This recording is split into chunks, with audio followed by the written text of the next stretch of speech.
साहब आज ससन गांव में 50 गांव के समर्थन की बात चल रही है। आज जनसभा का कार्यक्रम किया गया। सारे के सारे इस इलाके के 50 गांवों की सरदारी ने एक साथ मिलकर समर्थन दिया है। कोई भी साथी डीजे वगैरह ना बजाए। पूर्ण रूप से समर्थन दिया है कि हम 100 के 100% मतदान मुख्तार के पक्ष में करेंगे और पूरे इलाके में रात दिन घूम फिर कर मेहनत करेंगे। आज लास्ट का दिन है, 5 बजे का समय ऊपर मुकर। मैं पूरे इलाके के लोगों से हाथ जोड़कर अपील करना चाहता हूँ, हर उस व्यक्ति तक जिस तक मेरी आवाज़ पहुँच रही है उससे ये कहना चाहता हूँ, इस बार तमाम बातें भुलाकर, तमाम तरह के मनभेद मतभेद भुलाकर सिर्फ ये ध्यान में रखते हुए कि इन नौजवानों के संघर्ष को ध्यान में रखकर कि शायद अगर ये नाकाम हो गए तो मेरी और आपकी उम्र में दोबारा इस तरह का इंकलाब, दोबारा इस तरह की क्रांति नहीं आएगी, दोबारा कोई नौजवान हिम्मत नहीं करेगा। इसलिए 36 बिरादरी के लोगों से कामा की बेहतरी और भलाई के लिए हाथ जोड़कर मैं अपील करना चाहता हूँ कि संघर्ष में अपना साथ दें, मतदान देकर, अपना मत देकर हमारे पक्ष में हमें ताकत और हिम्मत देने का काम करें। और मैं उम्मीद करता हूँ कि मैं इस इलाके की भलाई बेहतरी के लिए रात दिन एक कर दूँगा। अच्छा मुख्तार जी, आपने एक मैनिफेस्टो जारी किया है, उस मैनिफेस्टो में 2 दर्जन से ज़्यादा घोषणाएं हैं। ऐसी मैनिफेस्टो जो भी कैंडिडेट चुनावी मैदान में रहता है सभी जारी करते हैं, लेकिन उन मैनिफेस्टो पे जो भी चीज़ें रखी जाती हैं, जो घोषणा की जाती हैं, उन पे काम नहीं होता है।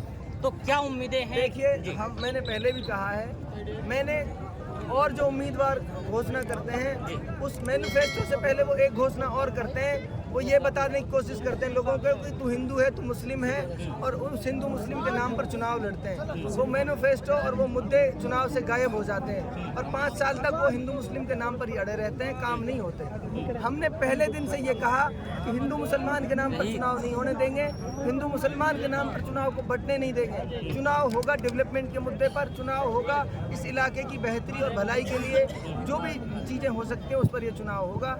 इसलिए हमने मैनिफेस्टो जारी किया। एक एक बात उस मैनिफेस्टो की आप 5 साल के अंदर अंदर एक एक बात हमसे पूछ लेना जब अगले चुनाव में आए।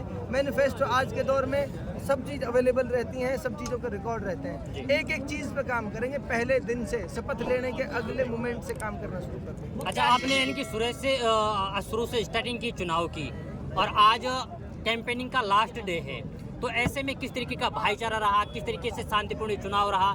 ऐतिहासिक है, ऐतिहासिक। आप इलाके में किसी से भी जाके पूछ लो, इस तरह का चुनाव पहले की 70 साल 75 साल के इतिहास में ऐसा चुनाव कामा के लोगों ने कभी नहीं देखा। इवन मैं ये कहूँ मेवात के लोगों ने ऐसा चुनाव नहीं देखा, पूरी मेवात में ऐसा चुनाव कभी नहीं हुआ। जनता जिस तरह से चुनाव लड़ रही है, नौजवान जिस तरह से चुनाव लड़ रहे हैं पूरी ताकत के साथ और इस जोश जज्बे के साथ कि हर हाल में तब्दीली लेकर आएंगे, जिस तरह की मोहब्बतें 36 बिरादरी के लोगों की तरफ से मुझे मिली है। रात में बौलखेड़ा गांव में था, रात को 12 बजे पूरा गांव जगा हुआ था, सिर्फ इसी फिक्र को लेके कि पहली बार हमको ऐसा लग रहा है कि कोई नौजवान हमारे इलाके की बेहतरी और भलाई के लिए बात कर रहा है, कोई नौजवान है जो हमारे बच्चों के बारे में बात कर रहा है, कोई नौजवान है जो हमारे बच्चों के मुस्तकबिल के बारे में बात कर रहा है। इसलिए 36 बिरादरी के लोगों का समर्थन, उनका प्यार सम्मान मुझे मिल रहा है। ये शायद उसकी जीत है जिस सच्चाई के रास्ते पर हम पहले दिन से चल रहे हैं। लेकिन पहली बार ऐसा भी तो देखने को मिल रहा है कि कामा विधानसभा में 2 प्रत्याशियों के बीच में एक मुख्तार और एक जायदा, दोनों के समर्थक आमने सामने भी हो जाते हैं कई बार।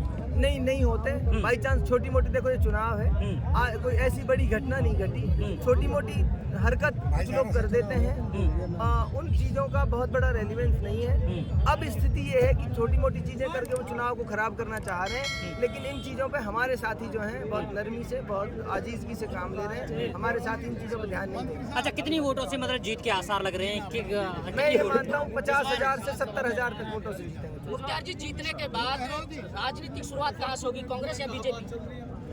देखिए, जैसे मैंने पहले भी कहा है, 36 बिरादरी के लोगों ने जब इकट्ठा होकर मुझे समर्थन दिया था, अपना प्रत्याशी घोषित किया था, उसी दिन ये बात भी वहाँ हुई थी कि अगर हम उम्मीद जैसी है कि हम चुनाव जीत कर आएंगे, फिर वापस हम उसी तरह उस जाजम पे बैठेंगे, उस दरी पट्टी पर बैठेंगे, वहाँ बैठकर समाज जो फैसला लेगा, समाज के लोग जो बेहतर समझेंगे इस इलाके की। जाते क्या संदेश देना चाहिए? जाते संदेश यही है, प्यार से, मोहब्बत से, भाईचारे से, शांतिपूर्ण तरीके से चुनाव कराएं। जनता जनार्दन का जो फैसला होगा, लोगों का जो फैसला होगा, उसमें हम सब सहमत हैं, उसमें हम सब राजी। सर आपकी टक्कर बीजेपी से है या कांग्रेस से? हमारी टक्कर में दोनों नहीं है, दोनों एक दूसरे से मिले हुए हैं। कांग्रेस का कैंडिडेट रात दिन मेहनत कर करके लोगों से ये कह रहा है कि बीजेपी को वोट दे दो, मुझे वोट मत दो, मैं हार रही हूँ। वो लोगों को ये मैसेज कर रहा है। दोनों मिले हुए हैं अंदर खाने, बल्कि खुल्लम खुल्ला मिले हुए हैं। फतेहपुर गांव में कांग्रेस के कैंडिडेट का पति लोगों की पंचायत में ये कह के आया है, खुदा के वास्ते बीजेपी को वोट कर दो और किसी भी तरह मुख्तियार को रोको। अपने लोगों से कह के आया है। वो बातें वहाँ पूरे गांव में उस बात के लेकर रिएक्शन है। उसके बाद उन्होंने दोबारा हमें बुलाया और पूरे गांव ने एकजुट होकर समर्थन दिया कि इन लोगों की तो साजिश जो है वो तो ये है कि बीजेपी जीत जाए। लेकिन दोनों मिल गए हैं अंदर खाने और बाहरी रूप से। उनके नज़दीकी सरपंच भी बीजेपी में दौड़ दौड़ के जा रहे हैं, सिर्फ इसलिए कि मुख्तियार को कैसे रोका जाए। आपके मीडिया के माध्यम से उन्हें कहना चाहता हूँ, इलाके के लोगों को भी कहना चाहता हूँ, इनकी साजिशों को समझो, इनको नाकाम करो इनकी साजिशों में। और